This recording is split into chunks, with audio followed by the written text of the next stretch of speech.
When we think of the foundations of a free and open society, the Scottish Enlightenment and the Anglosphere come to mind. Free markets, separation of powers, and liberal conceptions of representative government are the proud contributions of the English-speaking world, taking their roots in England and seeing implementation in countries such as the United States, Canada, Australia, and so on. It is the Anglosphere that is the father of liberty. Paul Schwennesen says, hold on, don't forget the Spanish. Welcome to the AIER Standard. I'm Ethan Yang. Paul Schwennesen is an AIER Graduate Fellow joining us here today at our headquarters in Great Barrington. He received his bachelor's in history and science from the Air Force Academy, a master's in government from Harvard, and is currently pursuing his PhD in Spanish history from the University of Kansas. Paul, welcome to the show. Thank you. Appreciate it very much.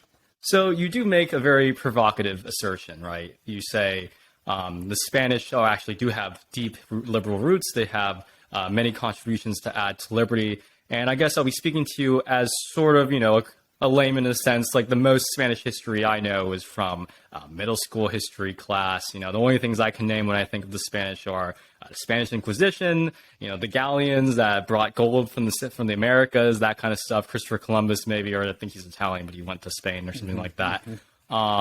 So when you make this assertion, right, most people probably think of England when it comes to the origins of liberty. What is your quick response to the Spanish case for liberty? Yeah, I'm not making the case that the Spanish had entirely invented and flourished what we now call the liberal project.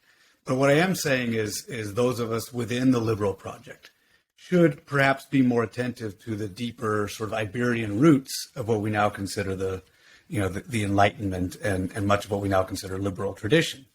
For instance, Locke is often called the father in the Enlightenment, but he was cribbing his notes directly from Spinoza, who himself was actually a Sephardic Jew living in Spanish Netherlands. The Netherlands at that time were Spain, and on and on. And it's not, again, this is not some earth-shattering discovery or anything. It's more of a gentle reminder to those of us within the tradition of what sort of our deep heritage actually is, where these ideas come from, how they began to evolve and to form into what we now consider, the sort of the modern world, the modern era, specifically as it relates to liberalism. And you mentioned the Dutch Republic, and I remember Deirdre McCloskey talks about this a lot, like the whole the Dutch Golden Age came about when they essentially broke off from the Spanish Empire, I believe I'm getting my history right. So what do you what sort of relationship do you think that has in the sense, like the Spanish being the empire, kind of like the oppressor, and the Dutch, like having like these liberal ideas coming from the Dutch Golden Age, and that sort of, is there any sort of relationship with the Spanish Empire, or is it completely unrelated? No, they're very related. To give an example, one of the primary examples is that Carlos V, who was sort of the first major Spanish emperor, and he was the one sort of at the helm immediately after the first discovery of the Americas. And he's the one who's sort of leading from the crown perspective, the sort of expansion of the imperial project into New Spain and North America, South America. Carlos V himself was actually born in Ghent, in what is now the Netherlands. He spoke Flemish before he became king of Spain, never really spoke Spanish particularly well. He was in his mid-20s when he became emperor of Spain and adopting the Habsburg throne. All these sort of things, controvert what we think we know, or, the simplistic version of Spanish history. Like we just assume the Spanish is this monolithic block and it's in the Iberian Peninsula. It was the old man of Europe after, and so forth. So we have all these myths that I've had quite a bit of fun sort of busting over the last few years. And one of those myths is along the lines of what you just mentioned about the Spanish Inquisition. We consider in sort of the Monty Python sense, the Inquisition is the epitome of the state gone horribly, horribly wrong. Right? This is the worst of all possible worlds when you have religious authorities, ecclesiastic authorities, paired and twined with the power of the state, and they're burning people at the stake, because they don't hew to the right doctrine. And this is also a myth, or at least largely a myth. It doesn't say that the Spanish Inquisition didn't do some terrible things. But the deeper you dive into these sorts of topics, you realize, for instance, the Spanish Inquisition can very plausibly be said to have saved untold thousands of people from the sort of vigilante extremism of sort of emerging late medieval Europe, when the idea of burning the local witch, under sort of like a riot scenario, was absolutely the norm. The Spanish Inquisition actually came about in order to try to stifle those very activities and to try to bring some sense of rule of law into these proceedings, a way to adjudicate with careful assessment and bringing evidence and so forth to the table so that no one was unjustly killed. Again, this is just another example of sort of controverting what we think we know about the Spanish. And obviously, I don't know too much about Spanish history, so from my perspective, that just almost sounds like revisionist, right? Yeah. But what you're saying is that, of course, the Inquisition was a bad thing, but what it was trying to do was almost just like it was just trying to be almost like a representation of the popular will and try to control it, maybe bring it under a little bit more process. Like, obviously, it wasn't a good thing, but it was better than it understood that a lot of people just wanted to do it anyway. So it said, hold up, let's actually have some sort of process, some sort of order, if you're actually going to do that. So it was almost like a moderating force in a way. Yeah, I think it's fair to say that, or at least certainly it's an arguable and defendable position, which again sort of challenges our presuppositions about what we think we know about the Spanish Empire. And so you mentioned revisionist. I mean, that's one way to put it. I think I like to think of myself as more of a synthetic historian, in the sense that you have sort of a thesis, antithesis, and then a synthesis that tries to make that pendulum fall into the middle on what the real sort of more formal truth, quote unquote, of history actually is. To give you, this comes particularly to the fore in the sense of the way the Spanish conquered the Americas. It's become ever more evident to me since getting into this topic, since I specifically focus on the conquest period, is that in the 1890s, most English speakers, and probably everybody around the world, sort of pictured the conquest as this great triumphant moment, right? It was the banners unfurled moment. It was the victorious, the knights in shining armor kind of history, and that wasn't entirely true. In fact, I would say it's not even remotely true. Followed by maybe the 1990s, a century later, you had the opposite. The pendulum had swung the other direction. History now was in its antithesis phase that said, no, the conquerors were nothing but horrible demons, only interested in rape and pillage and gold. That's also not true, right? The more nuanced synthetic position on this is to say, no, let's try to rescue human beings with all their dignity intact from the sort of, I think Hobsbawm puts it, he says this sort of, there's a phrase he uses, the sort of, basically the dustbin of history. That's not exactly what he said. He said more elegantly, but that's effectively what I'm trying to do, is rescue, real living human beings with their complex motives from the sort of ash heap of history that says the conquerors had their faults. Don't get me wrong. No one's trying to whitewash the conquest. But the Indians weren't these passive, childish victims either. And I find it somewhat offensive to assume that they were, right? They're vigorous, living adult human beings capable of defending their own liberties. And the Spanish, for their part, had their complicated motives as well. Often they're our harshest critics, often very much fighting each other on whether or not the conquest was a good idea. So that's just an example of the sort of tension inherent in Spanish history today, I think. And in a way, so you're framing the conquest, and it's very similar to maybe how America went about in the Middle East, trying to spread democracy, quote unquote. I believe it was either Tocqueville or was it John Locke who spoke very, let's put it unfavorably, of indigenous peoples when it came to, it's basically a similar argument is that our English tradition of rule of law and order and prosperity is, it's better than what they have going on over there in the little tribal lands, and we're going to go in and save them. Or like they're just, this is like a fundamentally worse civilization. We're going to save them, right? It's a similar impulse. Obviously, we're not excusing it. We're not saying this is a good thing. We're just saying it did come from at least like a variation of good intentions. Yeah, I think that's fair. And again, I'm trying to seek some nuance in these positions. I'll read you a couple of quotes and see what you think. I'm going to read you a quote, and you tell me sort of roughly where you think it might have come from. And I'm actually redacting a couple of words because otherwise I'll give it away. But here's one. It says, "Liberty is one of the most precious gifts given by heaven to mankind. To her, neither the treasures in the earth nor those in the sea can compare." Mm-hmm. It sounds like one of the, I mean, do you want to give it a guess? I mean, it sounds like, like someone from Scotland or something, like, Scottish Enlightenment type of stuff. Yeah, it sounds a little bit, maybe even Jefferson. Like Thomas Paine or something. Thomas Paine, Thomas Jefferson, writing in maybe the 1770s or something. But in fact, it's Miguel de Cervantes, who's writing in 1616. This is before Locke is, I think, even born, or certainly before he's really publishing anything. And Miguel Cervantes, the reason this is in Don Quixote, the reason we know these quotes is because they were abundantly popular in their time.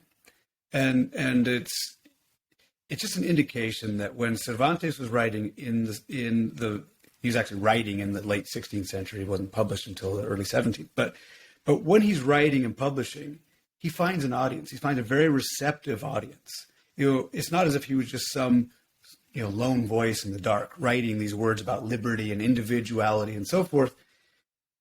People understood what that meant. They were keen and they were prepared to understand and accept that kind of a sentiment, right? And Cervantes himself is an interesting character. I mean, he spent 5 years enslaved by the Ottoman Turks. And when he talks about liberty being precious, he's not talking about an abstraction. He knows what it means. And so you see this idea of human dignity, human liberty, being transferred into the larger Iberian society of its time in the context of the conquering of the New World as well.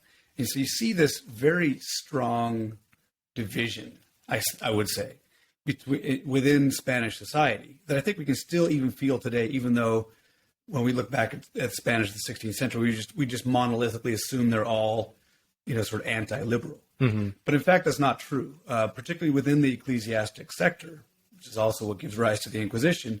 You see this very, very vigorous political campaign to ensure that there are specific rights given to Indians as they encounter them. I mean, you have to put yourself in their shoes. They've encountered this entire universe they hadn't expected to find. They found an entire new people they hadn't expected to find. And now, obviously, they're in the early modern period, and they're trying to incorporate this within the context of their Catholic worldview. So they're very intent on saving souls, and they had millenarian views about the end of the world, and the more souls they could save, the better. All that aside, they meant it when they said the Indians had rights, and sort of embodied within the political movement of Bartolomé de las Casas, who was a famous advocate for Indian rights, very vigorously campaigning with the crown to say we must behave better. We cannot allow these conquistadors to do whatever they want. We must constrain them. There must be rights accorded to all native peoples. Their land should be respected. Their body should be respected. And frankly, their liberty should be respected. And it's not just it's not a peanut gallery kind of movement. It's a very vigorous campaign. It's quite startlingly effective. And I'll read some other quotes later on that actually prove this, I think, over and over again. So I find that interesting. And I think that goes to a larger point about just how liberal or authoritarian governments or societies come to be. It's not necessarily because that society was inherently authoritarian or inherently liberal. It's just that for one reason or another, one side happened to win, the other side lost, and the rest is history. I think Frank Fukuyama talks about this a lot when he's talking about like the elections in the Middle East, especially the Muslim Brotherhood in Egypt. He's like, Egypt is not necessarily just inherently like authoritarian. It's just like there was a great democracy movement, they just lost, right? Yeah. So every society in a way has these liberal components, and I guess history is determined by who maneuvers better, who wins the election or wins the war, what have you. Yeah, I'm afraid you're right. I don't think anyone could dispute that. I was actually just reading before this began about one of the ecclesiastics within the School of Salamanca, which is integral to the sort of trajectory of liberal thought. The School of Salamanca was founded in the 1520s, I believe. So they were right there at the beginning. And they're a very, very vigorous campaigner for conceptions of natural law, about, oddly enough, about economics. They're talking about usury and about the proper price and just, price theories and all these things that we now think weren't invented, until 200 years later. But they're very aware of the importance of limited government. They're very aware of the importance of constraining states. But one of the primary names in this, beyond Francisco Vitoria, who's the famous leader of the school, was one of his acolytes named Domingo de Soto, which is interesting to compare, and I can't find any relation to Hernando de Soto, who was the famous conquistador of Florida. But those two couldn't be farther apart. And Domingo de Soto is writing about price theory. He's writing about human rights and limited government and rule of law. If you try to Google him compared to Hernando de Soto, who was the conqueror of Florida, you're going to find one entry for every 100 about the conquistador, right? So it does. So it makes your point that unfortunately, it's in the tension between liberals and those who wield power unjustly. It seems to be the latter that gets all the attention. And just similar point, China has a tradition called Taoism, and dating back before, in the multiple BCs back, there's a guy named Lao Tzu, and who basically said, he's one of the earliest espousers of liberty, and a lot of liberal Inventor thinkers. Of paper too, right? As I recall. I'm not sure. I think it's Sumerians. We'll I don't know who invented paper. That might have been like the Han Dynasty or something. Yeah. This is way back. I mean, he was basically quoted in Chinese, obviously paraphrasing, but like the more regulations, the more laws, the more criminals, and essentially speaking out against prohibition. And China obviously had multiple different traditions. There's Taoism on the one hand, and legalism and Confucianism on the more authoritarian side. And obviously, China today hasn't ever been a liberal society for a minute. But, it does have those roots dating back. And I guess for a hot second after the fall of the Qing dynasty, there was a quote-unquote republic. Obviously, it didn't last too long because the guy in charge decided to call himself an emperor again. But, but that's the thing. Like, there were these impulses that existed even in places like China. They just, it just didn't turn out the same way America turned out or England turned out. Right. No, it's a tension that's clearly, this is not a new tension. And, we see it in BC, we see it during the Spanish Empire, we see it today. And I think that's why if there's any question about what I'm doing is of any relevance, I think it is important to know.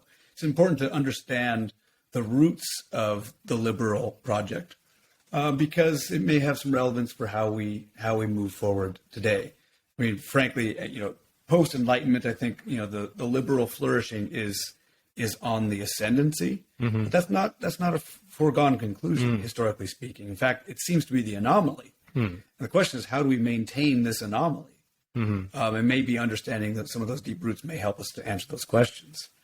But yeah, I've got some quotes that I think might point to this. I'll read them just because they're, again, going back to this sort of tension between the state and the church. At this stage in the 16th century, they are pretty well entwined, of course. There's clearly no division of church and state, and nor was there really any intent to be one. Nevertheless, the ecclesiastics thought differently than the secular authorities, and they were advocating very strongly that the secular authorities, in the context of the New World, be very, very clear in ordering the conquistadors in these sort of semi-private expeditions to behave according to standards of what they called moral and just law. Right. So here, an example. This is the Crown writing in 1537. It's a cedula, or sort of like an order or like a permission slip for a conquest. And this is the Crown writing to De Soto saying, "And we, having been informed of the evils and disorders which occur in making discoveries and new settlements." So in other words, the Crown has heard of what's going on in the New World. It doesn't like it, right? "For the redress thereof, and that we may be enabled to give you license to make them, a general provision of chapters is ordained and dispatched respecting what you will have to observe in the said settlement and conquest." Okay, so basically saying you need to follow rules that are being adjudicated by the state. Now, this is somewhat anti-liberal, but you sort of turn pretzels on this topic, right? This is the state telling people you must be more liberal, right, when it comes to the expansion of Spain's patrimony into the New World. Coronado gets a very similar letter from the king. and this time it's actually from the Viceroy, the Viceroy Mendoza in New Spain, and was now Mexico, says, in regard to treatment of the native Indians of the lands through which you may travel, we order you to observe and fulfill the directive for benevolent treatment which we have ordered given to the persons who go, as you are going, to reconnoiter and pacify lands and new provincias. So again, and you see this over and over again of this insistence by the crown that you must respect Indian rights. And there's even, and the conquistadors to their, on their behalf are often very eager to explain to the crown in their sort of reports that we didn't take even so much as a single ear of corn from Indians without proper payment for it. Mm-hmm. Now, that doesn't mean that they always followed that law, that the letter of the law, but that's what they were attempting to uphold, right? And this is in contrast to what I think the simple narrative about conquest is. Mm-hmm. Like I think in a man on the street interview, most people would be pretty surprised to hear that the conquistadors were eager to indicate to their authorities that they were paying for every single ear of corn and kernel of corn from Indians. So it's just something, it's a thought-provoking kind of topic. I guess also in a way, people love a romantic story. They like, conquest, brutality on the one hand, or just like love and freedom on the other. But in many ways, especially when it comes to paying for the corn, that just kind of sound like, I guess it almost sounds like common sense from a managerial perspective. And I guess liberal ideas in a way are almost like common sense. It's like they're just used to make sure society runs properly. Like you use prices not because you just love price theory. Of course, maybe we do, but I'm sure like Lenin, for example, actually introduced prices in the Soviet Union to save off a famine. Like why? Not because he was a liberal, because he was just like, well, like we kind of need these prices to make sure the resources are allocated properly. I'm sure the monarch in this sense just knew that, if you want to have a good relationship with the people in America, you better be paying for your stuff and making sure this all checks out correctly. So I guess it kind of shows like these liberal impulses kind of come from almost like you don't really need like a deep philosophical foundation. It's more like just rooted in common sense in a way. Yeah, I think that's true. I like that, actually. This goes back to this sort of Jeffersonian concept of these are sort of inscriptions within our heart, right? It's not, we don't have to engage in some deep, elite kind of navel gazing to understand the abstract theories of liberal. This just comes naturally. The difficulty is actually seeing it, expand and actually be practiced in the face of state controls, which generally tend to, very effectively stifle those inherent instincts. And I think that's actually a good segue. You get some sense of this. I wouldn't quite call it a contradiction, but it's a bit of a contradiction in the sense that old world Europeans are coming to the new world. They're in a position of often technical superiority, but not always. In fact, that side of it has been overplayed historically. Almost always coming at it from an antibodies position of superiority. I mean, upwards of 90% of Native America was wiped out by zoonotic disease. But when it comes to liberty, and this goes back to your comment earlier about John Locke and thinking of the Indians, you get this inherent sense, and I'll read you this quote because I find it it's a fascinating. It's almost like a fascinating two voices at once kind of quote. So this is happening in 1539. This is in what is probably modern day Alabama. Hernando de Soto had gone all the way through Florida, up through the Carolinas, and back down through Alabama and Georgia. And he meets this chieftain, Tuscaloosa, who's an immense man. They say he's over 16 inches taller than the tallest Spaniard. And Tuscaloosa says to one of the Spaniards, quote, "Those who put themselves under a foreign yoke when they could live free, he regarded as very mean-spirited and cowardly. He and all his people protested that they would die 1,000 deaths to maintain their liberty and that of their country." Now, that's interesting because we're not hearing that from Tuscaloosa. He did not write that on a piece of, birch bark and we found it in some archive somewhere. This is being recapitulated by Spaniards who are actually writing in Spanish in the 16th century. In fact, this is written down by a historian named the Inca Garcilaso de la Vega. So the reason I say that this is like two voices in one is because what we're actually hearing is the Inca transcribing what he thought Tuscaloosa said. It's unlikely considering the linguistic barriers and the fact that they had to use one translator like three Yeah, so this quote by Tuscaloosa, this Indian, is being moderated and transmitted through the Spanish viewpoint. And so what I find interesting, he may have said it directly that way, right?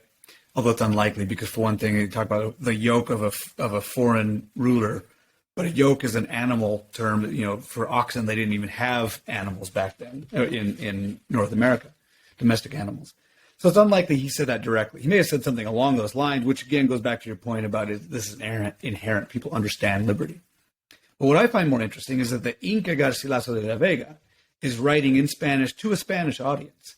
And he knows, again, that is going to be a message that they find resonant, that they would understand that somebody else would object to being put under the yoke of a foreign oppressor, and that they would die 1,000 deaths to protect their liberty, right? So it's a fascinating sort of Mobius strip of historical narrative. I guess that's kind of Kant's categorical imperative in a way. It's just like, do unto others what you don't, like what you want done to you. That's kind of, I guess, liberty is always framed in that way, in the sense like you want to be free. And I guess maybe I don't know too much about objectivism. I'm not a huge Ayn Rand reader, but I'm assuming objectivists would also, when they point to like there's just an objective case for liberty, it's just like, why should you be free? Because I want to be free. You want to be free. Like, why should I refrain from hurting you? Because I want you to refrain from hurting me, right? It's almost like this. Yeah, I don't want to praise the objectivists mostly because I don't know what like that philosophy is about that much, but it almost sounds in a similar way, just seeing like an objective, like human truth in the sense that's commonsensical, right? Yeah, I don't know frankly much about objectivism myself either, but I think my understanding of it is that they emphasize the fact that one's duties to one's fellow man is limited is much more narrowly limited than maybe society at large tends to think. Once you think of social obligations and social duties and what one owes to someone else, I think they limited that far more. So yeah, taking it back to Spain and taking it back to this very interesting moment between Indians who are living in what Locke would consider the state of nature. Obviously Locke, Rousseau, Hobbes, everyone is talking about the state of nature as how is it that we develop political institutions? They always use the state of nature as their sort of baseline. And I think they're basically wrong. I mean, first off, the state of nature may be a very difficult thing to find, because even in this scenario in Alabama, you have Tuscaloosa, who's this enormous chieftain.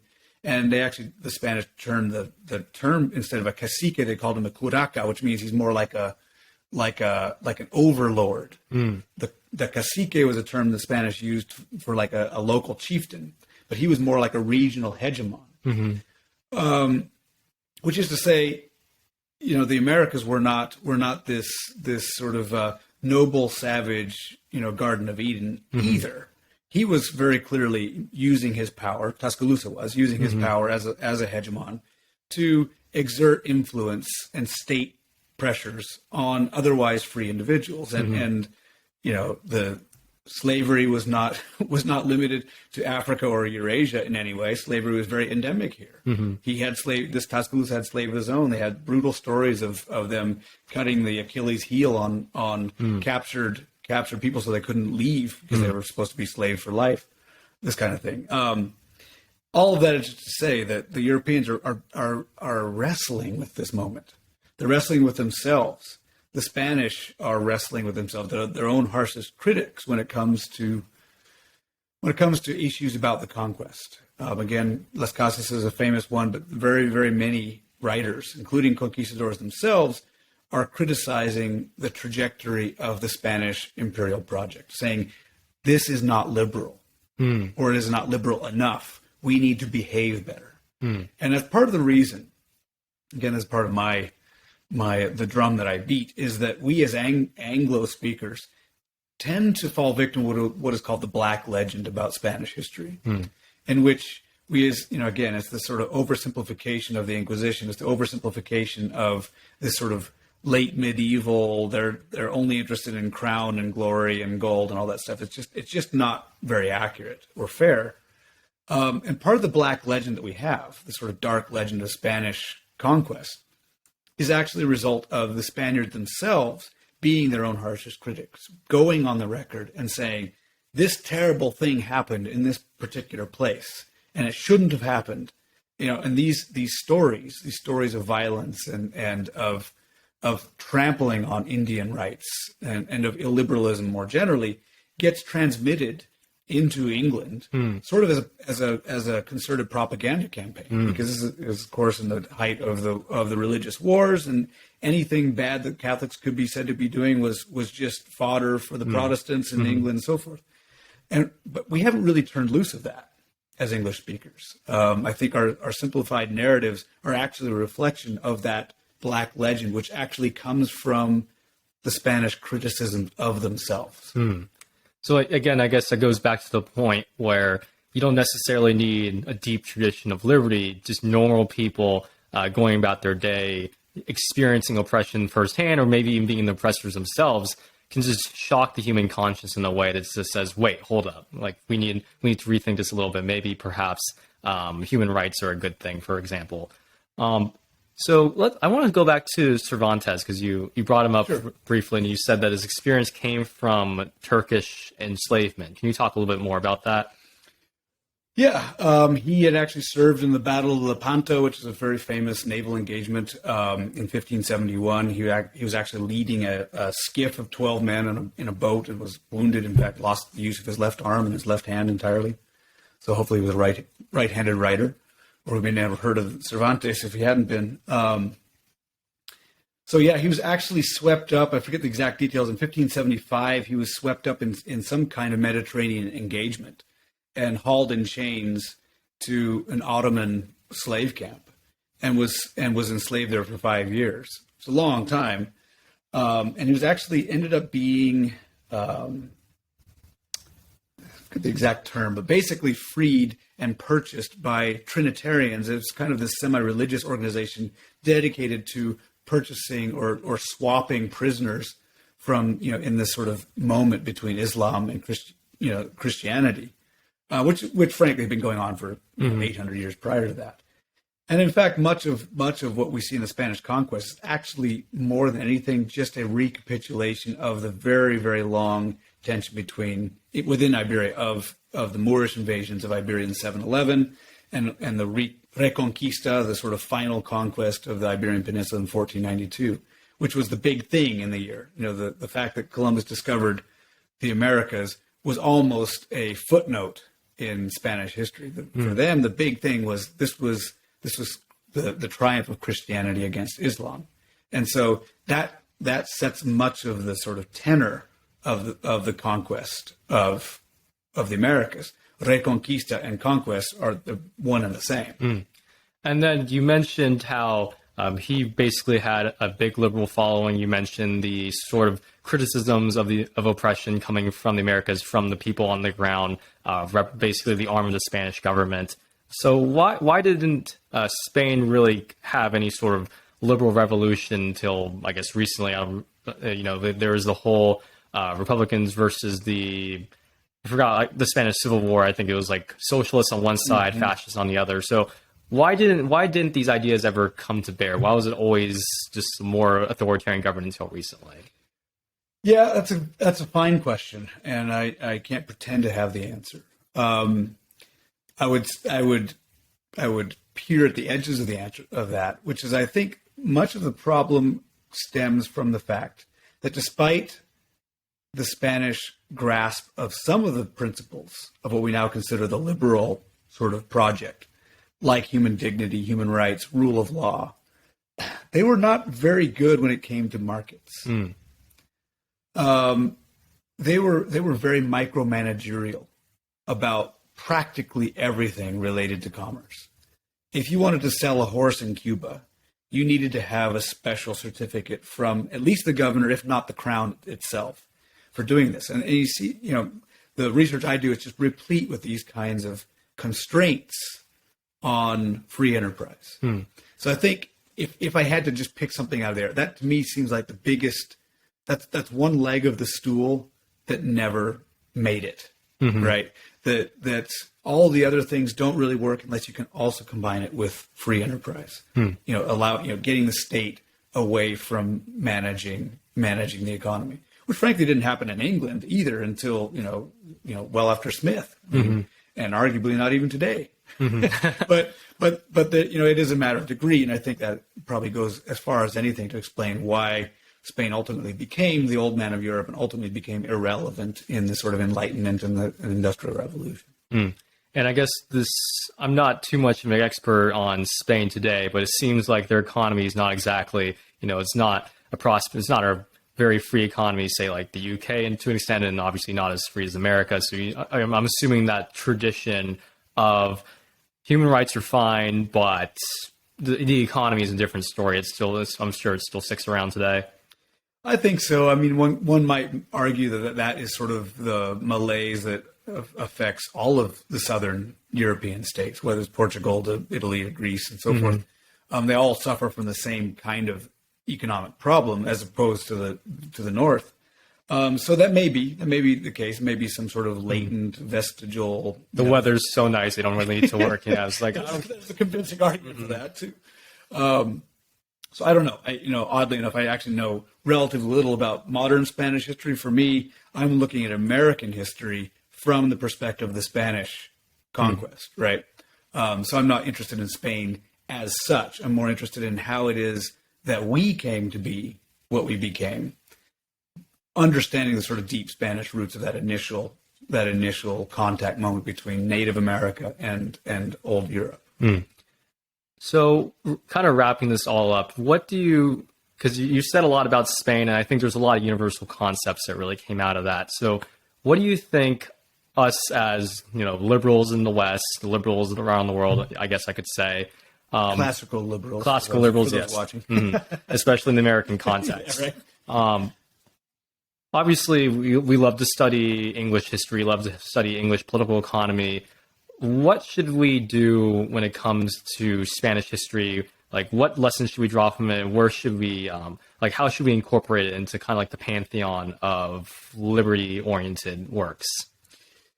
Yeah, another fine question to which I don't have an immediate answer. All I have is a suspicion that by more fully understanding sort of our heritage and choosing in advance consciously not to put blinders on when it comes to traditions outside of the Anglophone boundaries, that we will learn things that can be applied today about how to make sure that the conditions for the flourishing of liberty can be as strong as they can be.